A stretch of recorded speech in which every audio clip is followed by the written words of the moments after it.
ఎంతో రుచికరమైన తలకాయ కూర మా రాయలసీమ చాలా ఫేమస్. సో చాలామంది నార్త్ ఇండియన్స్కి తెలియదు తలకాయ కూర అంటే. సో నా రాయలసీమలో తలకాయ కూర అని చాలా ఫేమస్. తలకాయ కూర అయితే ఎదిరిపోతుంది. సో హెల్త్కి అయితే చాలా మంచిది తలకాయ కూర తింటే. సో చక్కగా మనం తలకాయ కూర తెచ్చుకొని వేయించుకొని ఫ్రై చేసుకోవచ్చు, తర్వాత పులుసు వేసుకోవచ్చు, రకరకాలుగా చేసుకోవచ్చు తలకాయని కూరని. సో మనం నచ్చినట్టు మనం చేసుకోవచ్చు.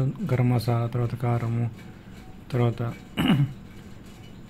అన్ని ఐటమ్స్ వేసుకున్న తర్వాత బాగా చేసుకుంటే టేస్ట్ వేరే లెవెల్లో ఉంటుంది. సో మేము రీసెంట్గా చేసుకుంటూ ఉంటాము. సో డైలీ కాదు కానీ కనీసం మనము మంత్లీ 1 టైం తినాలి తలకాయ కూర. తింటే హెల్త్ చాలా మంచిది. సో ఇది చక్కగా బాగా ఇంట్లో చేసుకుని తింటే ఇలాంటి చక్కని వంట బయట చక్కగా దొరకదు. బయట కూడా తక్కువ రేట్ ఎక్కువ, క్వాంటిటీ తక్కువ ఇస్తారు. సో మనం ఇంట్లో బయట తెచ్చుకొని ఇంట్లో చేసుకుంటే చక్కగా బాగుంటుంది. సో తలకాయ కూరలో కొద్దిగా మేమైతే మెంతి వేసుకొని తర్వాత కొత్తిమీర అని వేసుకున్న తర్వాత వేసుకుంటే లెవెల్లో టేస్ట్ బాగుంటుంది. సో జస్ట్ నేను క్యాజువల్ వీడియో తీసాను, ఫుల్ వీడియో లేదంతగా. సో మొత్తం అయితే తలకాయ కూర అయితే అదిరిపోయింది తిన్నప్పుడైతే. ఇది తలకాయ ఫ్రై ఇది చూడండి. ఫైనల్గా అయితే తలకాయ కూర రెడీ.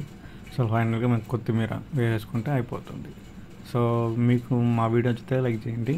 సో తలకాయ కూర బాగా తింటే హెల్త్కి చాలా మంచిది.